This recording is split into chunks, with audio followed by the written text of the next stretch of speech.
Good morning students. ఈరోజు మనము జంతుశాస్త్రం యొక్క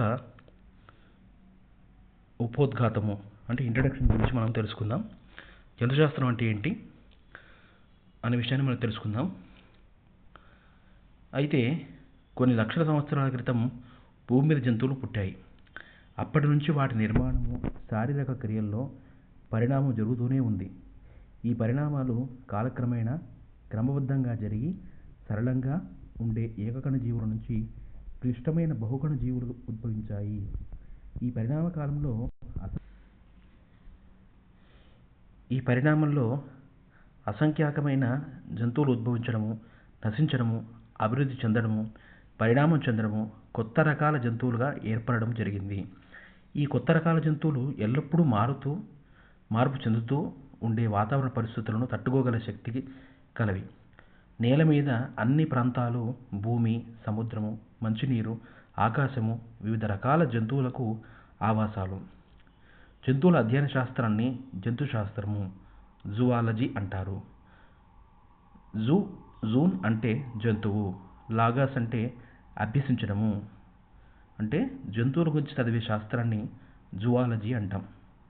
the scientific study of animals is called as zoology. జంతువుల రూపము, చర్యలు, అభివృద్ధి, జీవిత చక్రము, పరిణామము, అవి వాతావరణ పరిస్థితులకు అనుకూలపడే వాటి శరీర తత్వము మొన్న అంశాలన్నీ కూడా ఈ జంతుశాస్త్రం అనేది తెలపడం జరుగుతుంది. జంతుశాస్త్రం యొక్క చరిత్ర పూర్వకాలం నుండి మానవులకు జంతువుల మీద ఆసక్తి ఉండేది. ఆనాటి మానవుడు జంతువులను ఆహారానికి, దుస్తులను, కొన్ని ఇతర జంతువులను తన ఆత్మరక్షణ కోసం వాడుకునేవాడు. బాబిలాస్, ఈజిప్ట్, గ్రీకు దేశాల పురాతన నాగరికతలకు జంతువులకు గురించి కొంత విజ్ఞానం ఉండేది. జంతుశాస్త్రమును ఆద్యులు పయోనీర్స్ అంటే గ్రీకులు, ఎనాక్సిమాండర్ క్రీస్తుపూర్వము 611 నుంచి 543, జీనోఫెనెస్ క్రీస్తుపూర్వం 6వ శతాబ్దము, ఎంపిడోక్లెస్ క్రీస్తుపూర్వము 5వ శతాబ్దము, హిప్పోక్రటస్ క్రీస్తుపూర్వం 460 నుంచి 370 వంటి గ్రీకు శాస్త్రవేత్తలు జంతుశాస్త్రానికి చాలా సేవలు చేశారు. కానీ ప్రసిద్ధిగాంచిన గ్రీకు శాస్త్రవేత్త అయినటువంటి అరిస్టాటిల్ను జంతుశాస్త్ర పితామహుడుగా పేర్కొంటారు. అంటే ఇంతకుముందు ఇంతమంది శాస్త్రవేత్తలు ఉన్నప్పటికీ ఎనాక్సిమాండర్ కానీ, జీనోఫెనెస్ కానీ, ఎంపిడోక్లెస్ కానీ, హిప్పోక్రటస్ కానీ వీళ్ళకంటే ముఖ్యమైన వ్యక్తి ఎవరైనా ఉన్నారు అంటే అతను అరిస్టాటిల్ మాత్రమే. అందుకే అతన్ని జంతుశాస్త్ర పితామహుడుగా పేర్కొంటారు. ఈయన వృక్షాలు, ప్రత్యుత్పత్తి, కోడి పిండ పరిణామ అభివృద్ధి మీద విస్తృతమైన పరిశోధన చేయడమే కాకుండా జంతువుల నిర్మాణము, వాటి అలవాట్ల మీద 9 సంపుటాలు కల హిస్టోరియా ఎనిమేలియా, అరిస్టాటిల్ రాసిన గ్రంథం పేరేంటి అంటే హిస్టోరియా ఎనిమేలియా అనే గ్రంథాన్ని కూడా రచించడం జరిగింది. ఆ తర్వాత అత్యంత ఉత్కంఠ కలిగించే ఈ శాస్త్రం యొక్క వివిధ అంశాలకు రోమనులు ఎనలేని సేవ చేశారు. అంటే గ్రీకుల తర్వాత వచ్చిన వాళ్ళు ఎవరంటే రోమనులు కృషి ఎంతో గొప్పదనగా ఈనాటికి అనేక జంతువులకు వాడుకలో ఉన్న శాస్త్రీయ నామాలు గ్రీక్, లాటిన్ భాషల నుంచే ఉద్భవించాయి. ఇప్పుడు మనం వాడేటటువంటి ప్రతి సైంటిఫిక్ నేమ్ అంతా కూడా మనం ఏంటంటే గ్రీక్ భాష, లాటిన్ భాషకు సంబంధించిన పదాలతోనే, అంటే ఆ పదాలకు సంబంధించిన అర్థాలతో వచ్చేటటువంటి పదాలనే మనము జంతువులకు పేర్లుగా పెట్టుకుంటున్నారు. ఐరోపా పునర్జాగృతి అంటే తర్వాత శాస్త్ర విజ్ఞాన అభివృద్ధి అవ్వడము మొదలుపెట్టిన తర్వాత జంతుశాస్త్రం అనేక మంది గొప్ప శాస్త్రవేత్తలను ఆకర్షించింది. విలియం హార్వే ఏం చేశాడు? గుండెకు రక్త ప్రసరణ వ్యవస్థని కనిపెట్టడం జరిగింది. అంటే గుండెకు సంబంధించిన రక్త ప్రసరణ వ్యవస్థ ఎలా ఉంటుంది అనే విషయాన్ని ఫస్ట్ తెలిపింది ఎవరయ్యా అంటే William Harvey. Robert Hooke, Leeuwenhoek, Linnaeus, Schleiden, Schwann, Bernard, Darwin, Wallace, Morgan, Huxley, Haldane, Krogh, Hyman వంటి గొప్ప జంతుశాస్త్రవేత్తలు కూడా వారి పరిశోధనలు, సిద్ధాంతాలు, సూత్రాల ద్వారా జంతుశాస్త్రానికి అనూహ్యమైన సేవలు చేశారు. అయితే ఇక్కడ చూడండి, జంతుశాస్త్రానికి వివిధ రకాల శాఖలు ఉన్నాయి. అంటే ఒక చెట్టుకు ఏ విధంగా అయితే కొమ్మలు ఉంటాయో ఆ చెట్టుకు కొమ్మల్లాగానే ప్రతి శాస్త్రము అంటే మనం ఏ శాస్త్రం గురించి చదువుతున్నప్పటికీ కూడా అది జంతుశాస్త్రమైన, వృక్షశాస్త్రమైన, తర్వాత గణిత శాస్త్రమైనా సరే ప్రతిదానికి కూడా శాఖలు ఉంటాయి. శాఖలు అంటే ఈ శాస్త్రానికి వేరే శాస్త్రాలతో కూడా సంబంధం ఉండడము, ఈ శాస్త్రాల నుంచి వివిధ రకాలుగా జంతుశాస్త్రం నుంచి వివిధ రకాల శాఖలు అంటే జంతుశాస్త్రం నుంచే వివిధ రకాల శాస్త్రాలను పుట్టడం కూడా జరిగింది. చూడండి, అయితే వాటిలో ముఖ్యమైన కొన్ని శాఖలు చూద్దాం ఇప్పుడు. మొట్టమొదట మార్ఫాలజీ. మార్ఫాలజీ అంటే స్వరూప శాస్త్రము. మార్ఫా అంటే రూపము, లాగోస్ అంటే అధ్యయనము. అంటే జంతువుల యొక్క బాహ్య నిర్మాణం అధ్యయనం చేసే శాస్త్రాన్ని ఏమంటారంటే మార్ఫాలజీ అంటాం. నెక్స్ట్ అనాటమీ అంటే శరీరం యొక్క నిర్మాణ శాస్త్రము. విచ్ఛేదనం చేసి శరీర అంతర నిర్మాణమును అధ్యయనం చేయడం అంటే డిసెక్షన్. అంటే లోపలైనటువంటి ఒక జీవిని మనం కట్ చేసిన తర్వాత, అంటే డిసెక్షన్ అంటే కోసిన తర్వాత లోపల అవయవాలు ఎలా పనిచేస్తున్నాయి, వాటి యొక్క నిర్మాణం ఎలా ఉంది అనే విషయాన్ని తెలుసుకోవడానికి శరీర నిర్మాణ శాస్త్రం అనేది ఉపయోగపడుతుంది. నెక్స్ట్ కణ సముదాయ శాస్త్రము అంటే హిస్టాలజీ అంటాం. హిస్టోన్ అంటే కణజాలము. కణజాల సముదాయాల సూక్ష్మ నిర్మాణ అధ్యయనం గురించి చదువుతాం. నెక్స్ట్ కణజీవ శాస్త్రం సెల్ బయాలజీ అంటాం. కణాలలో వివిధ కణాంతర భాగాల నిర్మాణము, వాటి పనిని, వాటి ధర్మాలను కూడా అధ్యయనం చేయడం. అంటే కణం అంటే ఏంటి, ఆ కణం లోపల ఏమేమి ఉంటాయి, జీవ పదార్థం ఉంటుందా, గాల్జీ కాంప్లెక్స్ ఉంటుందా, లైసోజోమ్స్ ఇవన్నీ ఉంటాయి. వీటన్నిటి గురించి మనము చదువుకుంటాం. నెక్స్ట్ మైటోకాండ్రియాస్ కూడా. తర్వాత శరీర ధర్మశాస్త్రం అంటే ఫిజియాలజీ. ఫిజిడ్ అంటే ధర్మము అని అర్థము. వివిధ అవయవాలు, వాటి వ్యవస్థల చర్యలను అధ్యయనం చేయటం.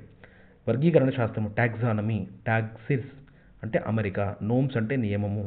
వర్గీకరణమును అధ్యయనం చేసే శాస్త్రాన్ని ఏమంటామంటే టాక్సానమీ అంటాం. దీన్ని వర్గీకరణ శాస్త్రము అంటాం. తర్వాత చూడండి, ఆవరణ జీవశాస్త్రము ఎన్వైరన్మెంటల్ బయాలజీ. జీవులకు వాటి ఆవరణంతో గల సంబంధాన్ని అధ్యయనం చేయడాన్ని ఆవరణ శాస్త్రము అంటాము. డెవలప్మెంటల్ బయాలజీ గుడ్డు నుంచి జంతువు పెరుగుదల అభివృద్ధిని అధ్యయనం చేసే శాస్త్రము. తర్వాత జంతు భౌగోళిక శాస్త్రం జూ జియోగ్రఫీ. భూగోళంలో జంతువుల విస్తరణను అధ్యయనం చేసే శాస్త్రాన్ని ఏమంటామంటే మనము జంతు భౌగోళిక శాస్త్రం అని చెప్తాం. నెక్స్ట్ వ్యాధి విజ్ఞాన శాస్త్రం అంటే ప్యాథాలజీ. ప్యాథోస్ అంటే బాధ, అంటే వ్యాధి స్వభావము, లక్షణాలు, దాని కారకాలను అధ్యయనం చేయడము. అంటే ఫర్ ఎగ్జాంపుల్ మనకు జ్వరం వచ్చింది అంటే జ్వరం ఎలా వచ్చింది, ఆ జ్వరం రావడానికి గల కారణం ఏంటి, ఏ బ్యాక్టీరియా కారణమైందా, మనకు వైరస్ కారణమైందా మన యొక్క జ్వరానికి కానీ అని విషయాన్ని దాని గురించి తెలుసుకోవడం మనము ప్యాథాలజీ అంటాం. తర్వాత పరాన్నజీవ శాస్త్రము. పరా అంటే పక్కన, సైటాప్ పారాసైటాలజీ అని చెప్తాం. అంటే పారా అంటే పక్కన, సైటాస్ అంటే ఆహారము, పరాన్నజీవుల అధ్యయనము. తర్వాత పురాజీవ శాస్త్రము. పురాజీవ శాస్త్రం అంటే మనకు పేలియంటాలజీ. పేలియన్ అంటే పురాతన, ఆంట్ అంటే జీవి. శిలాజములు, జంతువుల అవశేషాల ద్వారా పురాతన జీవుల అధ్యయనం చేయడాన్ని పేలియంటాలజీ అంటాం. జన్యుశాస్త్రము అంటే జెనెటిక్స్. జెనెసిస్ అంటే పుట్టుక, తల్లిదండ్రుల నుంచి వారి సంతానానికి జన్యువులు అందజేయబడే విధానాన్ని అధ్యయనం చేసే శాస్త్రము. అంటే జన్యుశాస్త్రం అంటే మీకు ఒక చిన్న ఉదాహరణ చెప్తా చూడండి. అంటే ఒక వ్యక్తి ఉంటాడు, ఆ వ్యక్తికి సంబంధించిన కొడుకు కానీ తర్వాత మనవడు కానీ సేమ్ కొన్ని అదే ఆ లక్షణాలు, కొడుకు మనవడిలో కూడా ఆ తాత యొక్క లక్షణాలు ఉంటాయి. అలా లక్షణాల గురించి అంటే దానికి కారణం ఏంటి అంటే తల్లిదండ్రులు కూడా ఇద్దరు కూడా తెల్లగా ఉన్నప్పటికీ ఆ పుట్టబోయే బిడ్డ నలుపు, తర్వాత తెలుపు, చామన ఛాయను ఉంటాడు. దానికి కారణం ఏంటి, ఇద్దరు తల్లిదండ్రులు తెల్లగా ఉన్నారు కదా, పుట్టే బిడ్డ నల్లగా ఉండడము లేకపోతే చామన ఛాయలు ఉండగల కారణం ఏంటి అంటే జెనెటిక్స్. అంటే ఆ యొక్క తండ్రి తరపు వాళ్ళు కానీ తల్లి తరపు వాళ్ళు కానీ ఎవరో ఒకరు వాళ్ళ తండ్రి, వాళ్ళ ముత్తాతను, తాతను ఎవరో ఒకరు వాళ్ళు కొంచెం నలుపుగా ఉండొచ్చు. చామన అంటే వాళ్ళ యొక్క లక్షణాలు అంటే స్వరూపం, వాళ్ళ యొక్క రంగు కానీ రూపు కానీ వీళ్ళకి వచ్చినప్పుడు మనకు డైరెక్ట్గా రాదు. కొన్నిసార్లు ఈ విధంగా మనకు తల్లిదండ్రుల నుంచి కొడుకులకు, మనవాళ్ళకు కూడా ఆ విధంగా వ్యాపిస్తుంది. అలా చూడండి. తర్వాత మనము